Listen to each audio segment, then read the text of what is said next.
हर हर महादेव। देवों के देव महादेव जी के चरण में प्रणाम करती हूँ। मेरा प्रणाम स्वीकार हो। गुरु भाई बहन, मैं एक कथा सुनाने जा रही हूँ। इस कथा को पूरा सुनिए और रहस्य जानिए। गुरु भाई बहना, हम एक राजा और उनके पुत्र अंधे का कहानी कहने जा रहे हैं। देखिए वो पुत्र क्या क्या करता है। गुरु भाई बहना, एक राजा थे और उनका एक ही पुत्र था। राजा साहब अपने पुत्र को बड़े लाड प्यार से पोसे पाले थे और अपना पुत्र का कहना सारी बातें मानते थे। राजा साहब कोई भी बात पे अपने पुत्र के नाराज नहीं होते थे। जो पुत्र कहता था राजा साहब हुकारी भर देते थे। उन्हें अच्छा लगता था और बेटा को कभी भी डांट के नहीं बोले थे। गुरु भाई बहना, राजा साहब अपने पुत्र को पढ़ाने लिखाने में कोई कमी नहीं किए। राजा साहब अपने संस्कार शिक्षा भी देने में कोई कमी नहीं किए। एक दिन का बात है कि राजा के घर में एक नई नौकरानी आई थी। नई नौकरानी आई थी, बहुत सुंदर थी। गुरु भाई बहना, सुंदरताई गरीब और अमीर में नहीं है।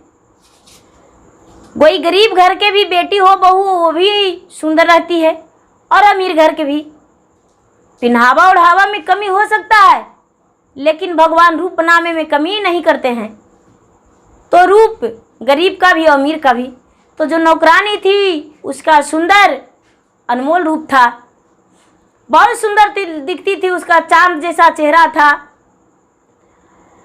और बहुत सुंदर थी, बहुत सुशील थी।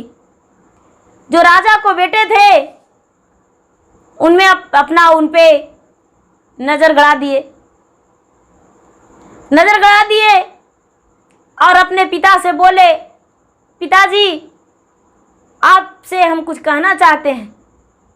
राजा साहब बोले, बेटा क्या कहना चाहते हो, बोलो। वो लड़का बोलता है, पिताजी जो अपने घर में नई नवेली जो नौकरानी आई वो बहुत सुंदर है। पिताजी उसके कहते हैं, बेटा ऐसे बात नहीं करते, मेरा इज्जत पे अपमानित होगा। क्या तेरे शर्म नहीं लगा, आंखों नहीं झुका, जो कि एक नौकरानी पे अपनी नजर चलाते हो। भगवान भोलेनाथ कभी माफ नहीं करेंगे।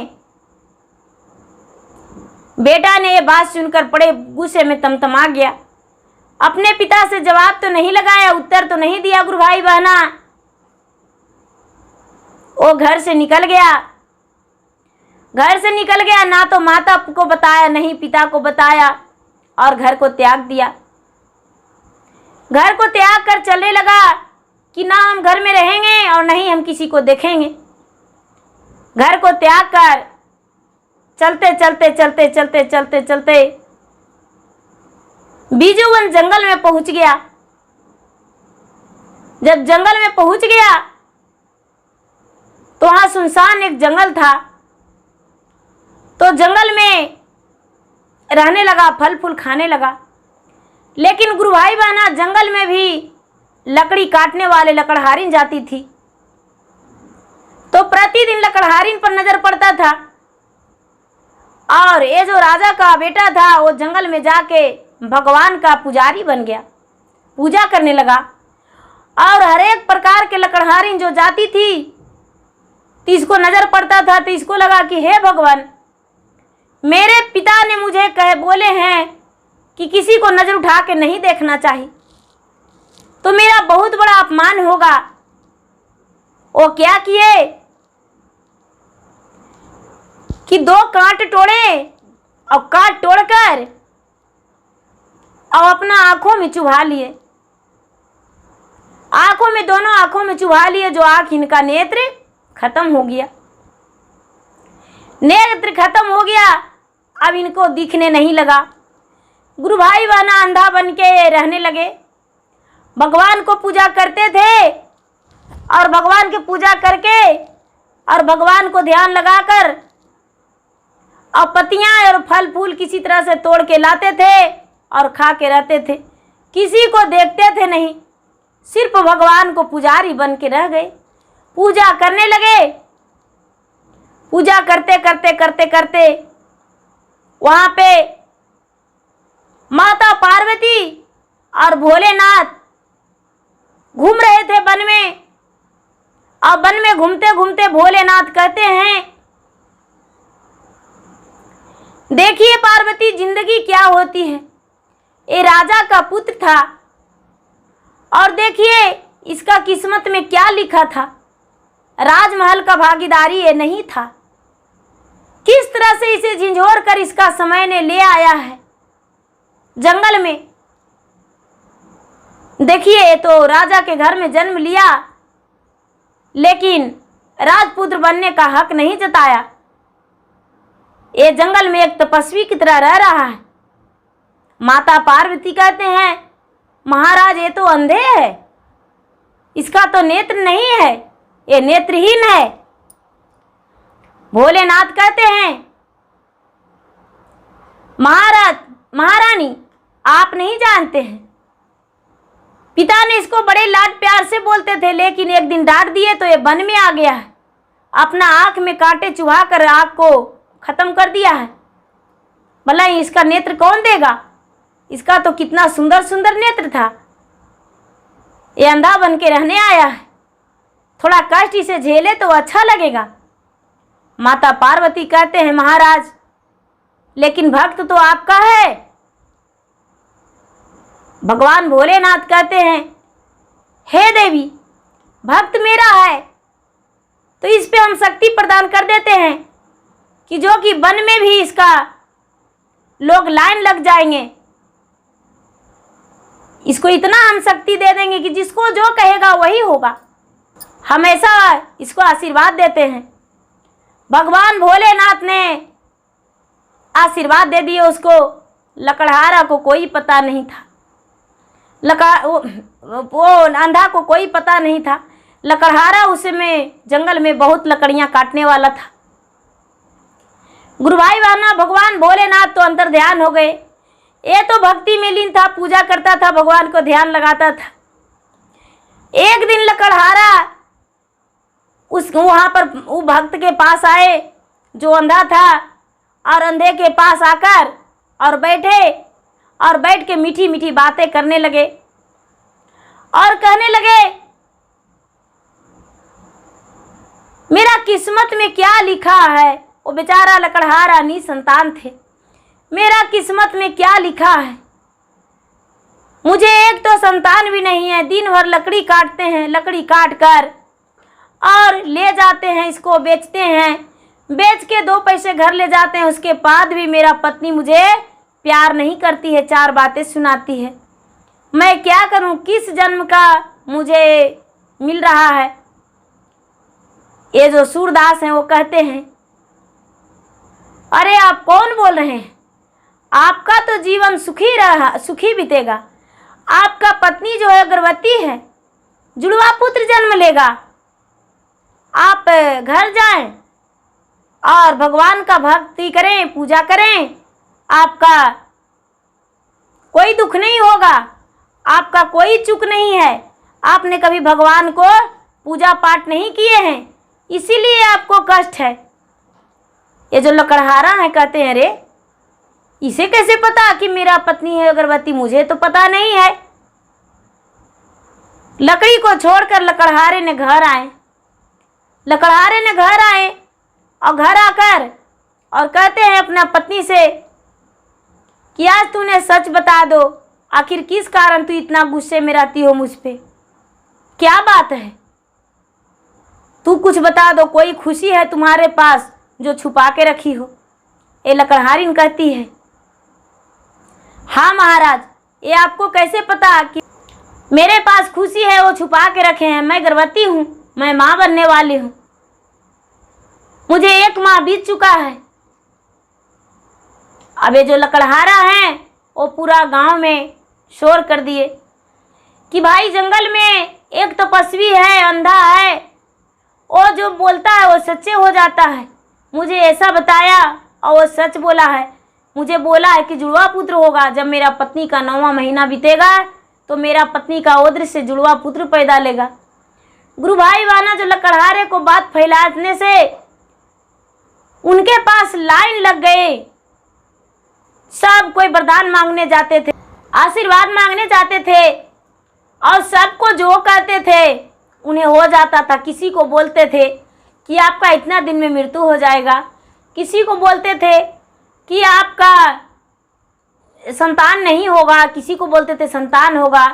बहुत तरह तरह के जो जैसा पूछते थे वैसा बता देते थे। अब गुरु भाई बहना धीरे धीरे धीरे धीरे धीरे धीरे ये बात राजा को पता चला। जिसके घर से वो त्याग दिया था अपना, जिसका पुत्र था, उनको पता चला कि जंगल में एक तपस्वी है और तपस्वी है जो सच बताता है। राजा अपने पुत्र के वियोग में बड़े बेचैन रहते थे, पागल सा हो गए थे। रानी बड़ी उदास रहती थी। राजा सोचे क्यों ना हम भी चलते हैं। राजा भी चल दिए और लाइन में लग गए। लाइन में लग गए और लाइन में लग गए और जाके खड़ी हो गए। राजा अपने पुत्र को नहीं पहचान पाए, क्योंकि राजा जो थे, राजा बच्चा में देखे थे और उनका बड़ी बड़ी दाढ़ी बाल मूछे हो गया, तो नहीं पहचान पाए गुरु भाई बहना। तो जो राजा का पुत्र हैं वो कहते हैं कि अरे तेरा जो पुत्र है वो अंधा है, तेरा पुत्र जंगल में रहता है तपस्वी बन के। उन्हें ये नहीं समझ में आ रहा है कि इनका पुत्र मैं ही हूँ। तूने अपने पुत्र के वियोग में घूम रहा है, तेरा पुत्र एक तपस्वी बन गया है। ये राजा जब गौर से निहारते हैं तो देखते हैं कि ये तो मेरा ही पुत्र है। राजा कहने लगे कि अरे तो चोरी किसी ने किया तो किया, किससे किया? चोरी तो मुझे तूने ऐसा धन किया जो संसार छीन लिया। वो तपस्वी को कहते हैं कि चोरी किसी ने किसी को किया, लेकिन तूने ऐसा धन किया जो मेरा संसार छीन लिया। सारा लोग कहते हैं ये राजा साहब आपको कह दिए तो आप बाबा से ऐसे क्यों बोलते हैं? ये हाथ धर लिए और कहते हैं कि अरे मूर्ख, तूने मेरा संसार छीन के और एक तपस्वी का रूप धारण करके और जंगल में आके अपना दिखा रहा है। तेरे कारण ही हम दर दर भटक रहे हैं और खोज रहे हैं पागलों की तरह, और तू एक तपस्वी बन गया है। राजा जो थे, राजा आसन मार के बिना अन्न पानी के ध्यान लगाकर और बैठ गए और कहने लगे, हे भोलेनाथ, हमने क्या बिगाड़े थे आपको जो आपने मुझे ये सजा दिए? पुत्र होते हुए भी बिना पुत्र के कर दिए। कौन सा सजा दिए? कौन किस कर्तव्य का? हमने तो जब होश संभाले तब आपका पूजा पाठ, जागरण, चर्चा, भजन सब कुछ किए। आज ऐसा आप क्यों किए? राजा का आसन मारे हुए 21वां दिन बीत गया। जब 21वां दिन बीत गया तो भगवान का, शिव गुरु का आसन डोलने लगा। आसन डोलने लगा, चरण डोलने लगा। माता पार्वती पूछते हैं, हे महादेव जी, आपको चरण क्यों डोल रहा है? आसन क्यों डोल रहा है? किस कारण डोल रहा है? दिन रात डोल रहा है। महादेव कहते हैं, एक राजा है, वो तपस्वी बन के जंगल में बैठ गया है, अपने प्राण त्यागने को लिए कोशिश कर रहा है, उसी कारण मेरा आसन डोल रहा है। माता पार्वती नजर उठा के देखते हैं तो देखते हैं अपने पुत्र के वियोग में पुत्र के पास ही पिता बैठा हुआ है। कहते हैं, हे प्रभु, वो राजा है, उसको पुत्र को वापस कर दीजिए, लौटा दीजिए, नेत्र दे दीजिए, जो कि उसका पुत्र उसके पास चला जाए, साथ चला जाए। भगवान भोलेनाथ स्वयं उसके पास गए, राजा के पास। राजा के पास जाकर कहते हैं, आंखें खोल राजा, हम तेरे पास आया हूं और तेरे आशीर्वाद, तुम्हें आशीर्वाद देते हैं। तेरा मन की मनोकामना पूरा हो जाएगा। राजा आंखें खोले तो भगवान भोलेनाथ उस जगह पे खड़ी थे, आशीर्वाद दिए। ये जो अंधा था दोनों आँख हो गया, उसका आँख में रोशनी हो गया, और सारा आगे पीछे जानने वाला जो मंत्र तंत्र था वो सब कुछ उनका खत्म हो गया। अपने पिता को देखकर वो राजा का जो पुत्र था वो मूर्छित हो गया और पिता के चरण में लपट के कहता है, पिताजी हम आपके साथ चलेंगे, लौटकर घर चलेंगे। पिताजी पता नहीं किस कारण और कैसे आपकी बातों जो मुझे बुरा लगा कि हम जंगल में आ गए और 12 वर्ष बिता दिए, मुझे क्षमा कर दीजिए। राजा साहब अपने पुत्र को बड़े धूमधाम से अपना घर ले गए और घर ले जाकर एक सुंदर सी राजकुमारी के साथ विवाह कर दिए। सुंदर सी राजकुमारी के साथ विवाह कर दिए और राजा का पुत्र वापस मिल गया। राजा का पुत्र वापस मिल गया और पुत्र का पिता वापस मिल गए, राज वापस मिल गया, घर परिवार वापस मिल गया। 12 वर्ष उसे दुख लिखा हुआ था, वनवास लिखा हुआ था, जैसे कि श्री रामचंद्र पूरे 12 वर्ष बिताए थे 14 वर्ष वन में, तो उसी तरह उस राजा के राजपुत्र को 12 वर्ष वनवास लिखा हुआ था। वनवास किस तरह से भोगता, किस तरह से रहता। लोग कहते हैं कि राम को तो वन जाना था, लेकिन माता कैकेयी का क्लेम था, तो उसी राजपुत्र का तो वनवास जाना था, लेकिन पिता का एक लालछन था लगना, तो भला कैसे नहीं लगता। वो जब उसका 12 वर्ष पूरा हो गया तो अपना नगरी लौट गया और अपने माता पिता को सेवा करने लगा, विवाह भी कर लिया और अपना राजमहल में भी रहने लगा और खुशी जीवन बिताने लगा। और सबके साथ सारा लोग कहने लगे, जब ये राजकुमार वन में रहता था तो आगे पीछे जानता था, अंतर्यामी था, लेकिन जब राज महल में आ गया राजा के पुत्र बन के, तो ये तो कुछ भी नहीं जानता है, इसे तो कुछ पता ही नहीं है। भगवान भोलेनाथ के दया से उन्हें कुछ भी नहीं पता चला कि लोगों को हम क्या कहें क्या सुने, उसका कल कैसे बीत गया उसे पता ही नहीं चला। तो हे भोलेनाथ, आप एक राजा के पुत्र को लौटाने में मदद किए, उनको पुत्र को लौटा दिए और उनका जीवन में खुशियां ला दिए। हे भगवान भोलेनाथ, उसी तरह बिल्कुल उसी तरह जो गुरु बहना है, गुरु भाई हैं, गुरु बहनें हैं, वो अपने पुत्र के वियोग में, अपने पति के वियोग में, पति के कारण उदास हैं और भगवान से प्रार्थना करते हैं, दिन रात विनती करते हैं, उनका सुहाग को लौटा दीजिए महादेव, उनका सुहाग वापस लौटा दीजिए और पुत्र को लौटा दीजिए। किसी का भाई नज़र से दूर है, किसी का पुत्र और किसी का पति, उन्हें वापस लौटा दीजिए, जो कि अपने पति को, पुत्र को, भाई को देखकर खुश हो जाए और आपका नाम युग युग तक ले, आपका नाम पूरा संसार में फैलाए और चर्चा फैला के वो चर्चा अपना घर में करे। गुरु भाई बहना, मेरा वीडियो अच्छा लगे तो इसे लाइक कीजिए, शेयर कीजिए, सब्सक्राइब कीजिए। धन्यवाद। हर हर महादेव, घर घर महादेव।